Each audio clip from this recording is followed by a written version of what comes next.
guys, good afternoon. So for this video is all about the topic of geotech engineering. So we have our problem 3.17.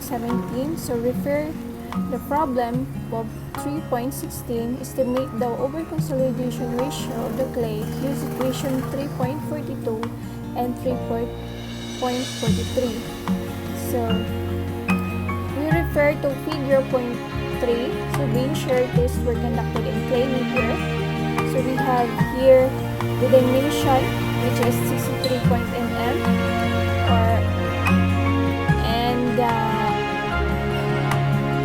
liquid limit, this is 46, and plastic limit is 21. So estimate the drain cohesion of the clay for use in the design by using Bertrand's relationship. So we have here, so to determine, so we find the over-consolidation ratio or OCR of the clay. So for this given, so we have information of the diameter, which is 63.5 or 0.35 meters, and the height is 127 mm. The angle tapered at the top, which and the bottom is 45 degrees. The torque is 51 Newton per meter, and the liquid limit is 46, and plastic limit is 21. So to find the constant, so we first we find the constant key on the depending on shape and dimension of the vein. So we have here the formula, which is key times pi d squared over 12 times d over cosine it plus d over cosine ib plus 6h.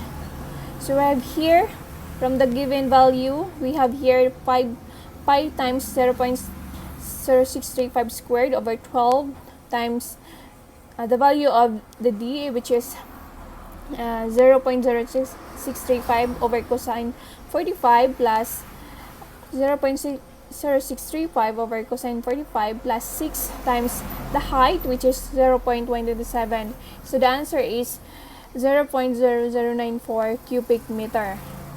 So next is we find the field and drain cohesion of the clay for the vein shear test. So we have here the formula of Cu of field over T over key. So the value of T, which is 51 over 0.0094. So the answer is 51,308 Newton per meter per squared, or 51.3 kilonewton per meter per squared. So consider the unit weight of water is 9.81 kilonewton per cubic meter. So we find the effective vertical stress, or Q prime 0 and kilonewton per meter squared, using the equation. So Q prime 0 is equal to 1.5 times y plus 1.5 times y sat minus yw. So you substitute the value of from the given formula, which is 1.5, and the given value of y, which is 16.5 plus 1.5 times 19 minus 9.81. So the answer is 38.4 kilonewton per meter per squared.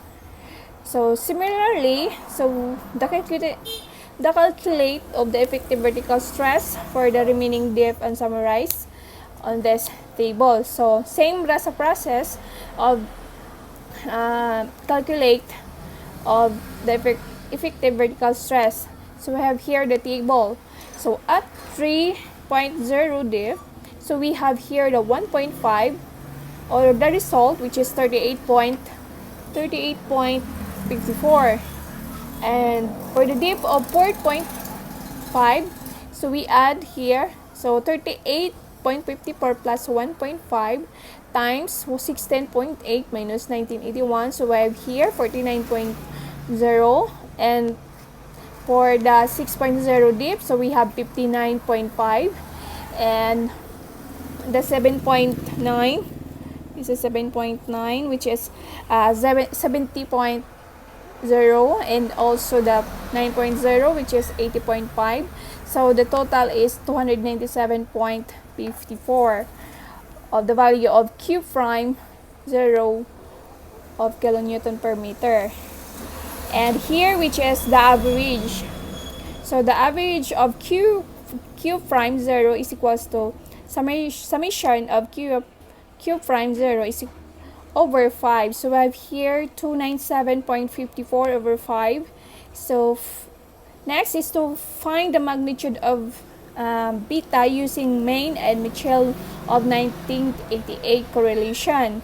So we have here, so beta is equals to 22 times pi per percent times to the power of negative 0.48. So you substitute the value here of LL and PL, so the answer is 4.69. Then we find the over consolidation or ratio, which is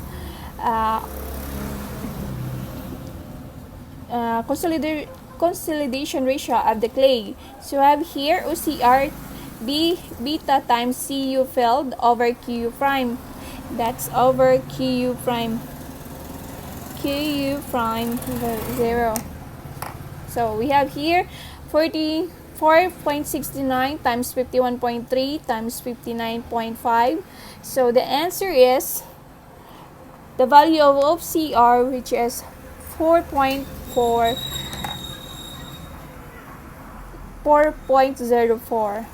And that's all. Thank you.